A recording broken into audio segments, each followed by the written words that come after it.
নমস্কার, সবাই কেমন আছেন? কেয়ার ঘরকন্যায় সকলকে স্বাগত। আজ আমি রান্না করব সজনের ডাঁটা দিয়ে পাঁচমিশালি তরকারি দিয়ে শুক্তো। সেটা ঘরোয়া পদ্ধতিতে একদম অনুষ্ঠান বাড়ির মতো হবে, সেই স্বাদের রেসিপিটা আপনাদের সাথে শেয়ার করব। এখানে কড়াইতে তেল দিয়ে নিয়েছি। তেলটা গরম হয়ে গেলে এতে কিছুটা বড়ি আমি ভেজে নেব। এই বড়িগুলো কিন্তু বাড়িতেই দেওয়া, ওই জন্য শুক্তোর টেস্টটা আরেকটু বেশিই হয়। হালকা লাল লাল হয়ে ভাজা হয়ে গেছে, এইবার আমি একটা পাত্রে তুলে নেব। এবার এই তেলের মধ্যে দিয়ে দেবো 3টে উচ্ছে আমি কুচিয়ে নিয়েছিলাম, সেই উচ্ছেগুলো। এবার এতে দিয়ে দেবো অল্প একটু হলুদ আর অল্প একটু লবণ। এবার একটু নাড়াচাড়া করে আমি কড়াইয়ের ঢাকনাটা 4 থেকে 5 মিনিটের জন্য লো আছে দিয়ে দেবো, যাতে উচ্ছেটা ভালো মতো সিদ্ধ হয়ে যায়, ভাজাটাও হয়ে যায়। কড়াইয়ের ঢাকনা খুলে দেখবো উচ্ছেটা কতটা ভাজা হয়েছে। আর অল্প একটু ভাজা হবে, ওই জন্য একটু নাড়াচাড়া করে হালকা লাল লাল করে উচ্ছেটা আমি ভেজে নেব। এখানে উচ্ছেটা ভাজা হয়ে গেছে, এবার একটা পাত্রে আমি উচ্ছেগুলো তুলে নেব।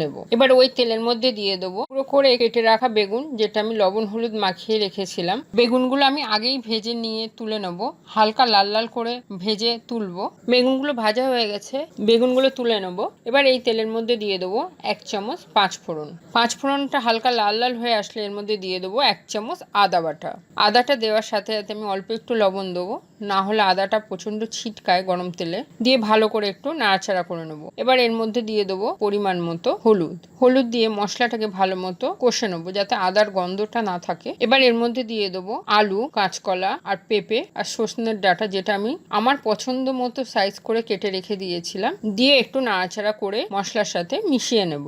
একটু নাড়াচাড়া করে এটাকে আমি কড়াইয়ের ঢাকনাটাকে আমি 5 থেকে 7 মিনিটের জন্য দিয়ে দেবো, যাতে সবজিগুলো আমার হালকা একটু সিদ্ধ হয়ে আসে। আর আঁচটা কিন্তু অবশ্যই লো আছে রেখে দেবো। দিয়ে কড়াইয়ের ঢাকনাটা খুলে আবারও আমি সবজিগুলো ভালো করে ভেজে নেব। আর এই সময় আমি আঁচটাকে একটু বাড়িয়ে দেবো, যাতে একটু তাড়াতাড়ি হয়। এখানে কিন্তু সবজিগুলো অনেকটাই ভাজা হয়ে গেছে। এবার এর মধ্যে দিয়ে দেবো সর্ষে বাটা, যেটা আমি শুধু লবণ দিয়ে বেটে রেখে দিয়েছিলাম, সেই জলটা। কারণ সর্ষেটা আমি সবসময় ছেঁকে নিয়েই জলটাই দিই, ওপরে কালো খোসাটাকে বাদ দিয়ে দিই। দিয়ে এবার 10 মিনিট মতো আঁচটাকে কমিয়ে কড়াইয়ের ঢাকনাটাকে দিয়ে দেবো। কড়াইয়ের ঢাকনাটা খুলে এর মধ্যে আমি দিয়ে দেবো গুঁড়ো দুধ, যেটা আমি আলাদা গুলে নিয়েছিলাম গরম জলের সাথে, এর মধ্যে দিয়ে দেবো। দিয়ে কড়াইয়ের ঢাকনাটাকে আরো 5 থেকে 7 মিনিটের জন্য লো আছে রেখে দেবো। 7 মিনিট পরে কড়াইয়ের ঢাকনাটাকে খুলে একটু নাড়াচাড়া করে তরকারিগুলোকে এবার এর মধ্যে আমি দিয়ে দেবো ভেজে রাখা বেগুন, উচ্ছে আর বড়িগুলো একটু ভেঙে ভেঙেই দেবো, কিছু বড়ি, আর কিছু বড়ি এমনি